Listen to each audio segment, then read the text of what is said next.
ಕರ್ನಾಟಕ ರಾಜ್ಯ ಜನತೆಯ ಹಿತಕ್ಕಾಗಿ ಹಾಗೂ ತುಮಕೂರು ಜಿಲ್ಲೆಯ ಎಲ್ಲ ಸಾರ್ವಜನಿಕ ಹಿತಕ್ಕಾಗಿ ನಮ್ಮ ಡಾಕ್ಟರ್ ಜಿ ಪರಮೇಶ್ವರ್ ಅವರು ನೇತೃತ್ವದಲ್ಲಿ 2ನೇ ವರ್ಷದ ಐತಿಹಾಸಿಕ ದಸರಾ ಕಾರ್ಯಕ್ರಮ ನಡೀತಾ ಇದೆ.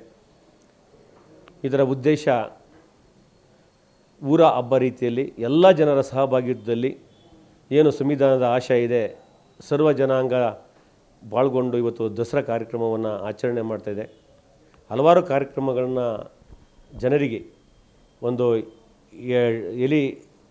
ಹೆಲಿಕಾಪ್ಟರ್ ಯೋಜನೆ ಮಾಡ್ತಕ್ಕಂಥದ್ದು, ಏರ್ ಬಲೂನ್ ವ್ಯವಸ್ಥೆ ಮಾಡ್ತಕ್ಕಂಥದ್ದು, ಪಂಜಿನ ಮೆರವಣಿಗೆ, ಯುವ ದಸರಾ, ಹಲವಾರು ಕಾರ್ಯಕ್ರಮಗಳನ್ನು ಇವತ್ತು ನಗರದ ತುಮಕೂರು ನಗರ ಜನತೆಗೆ ವ್ಯವಸ್ಥೆ ಮಾಡಿದ್ದಾರೆ. ಜಿಲ್ಲಾಡಳಿತ ಮತ್ತು ಮಹಾನಗರ ಪಾಲಿಕೆ ಮತ್ತು ಜಿಲ್ಲಾ ಪಂಚಾಯತ್ದಿಂದ ಡಾಕ್ಟರ್ ಜಿ ಪರಮೇಶ್ವರ್ ನೇತೃತ್ವದಲ್ಲಿ ಇವತ್ತೊಂದು ದಸರಾ ಕಾರ್ಯಕ್ರಮ ನಿನ್ನೆ ವಿದ್ಯುಕ್ತ ಉದ್ಘಾಟನೆಯಾಗಿ ಇವತ್ತು 2ನೇ ದಿನದ ಪೂಜೆಯನ್ನು ಪೂರ್ಣಗೊಳಿಸಿ ಸಾಹೇಬರು ತೆರಳಿದ್ದಾರೆ.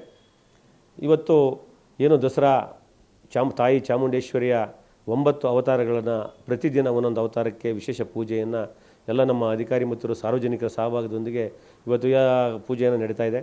ಮತ್ತು ಈ ಧಾರ್ಮಿಕ ಕಾರ್ಯಕ್ರಮಕ್ಕೆ ಎಲ್ಲ ಧರ್ಮದ ಜನ ಪಾಲ್ಗೊಂಡಿದ್ದಾರೆ. ಎಲ್ಲ ಜಾತಿಯ ಜನ ತಮ್ಮ ಮನೆಯ ಕಾರ್ಯಕ್ರಮ, ನಮ್ಮ ಮನೆಯ ಪೂಜೆ, ಮನೆಯ ದೇವಸ್ಥಾನ ದೇವರ ಕಾರ್ಯಕ್ರಮ ಅಂತೇಳಿ ಎಲ್ಲ ಭಾಗವಹಿಸಿದ್ದಾರೆ. ಭಾಳ ಸಂತೋಷ ಆಗಿದೆ. ಇವತ್ತು ನಮ್ಮ ಡಾಕ್ಟರ್ ಜಿ ಪರಮೇಶ್ವರ್ ಅವರು ಜಿಲ್ಲೆಯ ಜನರ ಮನೆ ಮತ್ತು ಮನೆಯ ಮಗನಾಗಿ ಇವತ್ತು ಉಳಿದಿದ್ದಾರೆ. ಅವರಿಗೆ ಭಗವಂತ ಮತ್ತು ತಾಯಿ ಚಾಮುಂಡೇಶ್ವರಿ ಹೆಚ್ಚು ಶಕ್ತಿಯನ್ನು, ಹೆಚ್ಚು ಉನ್ನತ ಹುದ್ದೆಯನ್ನು ಇದು ಮಾಡಲಿ ಅಂತೇಳಿ, ಪ್ರಾಪ್ತಿ ಮಾಡಲಿ ಅಂತೇಳಿ ನಾನು ಭಗವಂತನಲ್ಲಿ ಕೋರ್ತೇನೆ.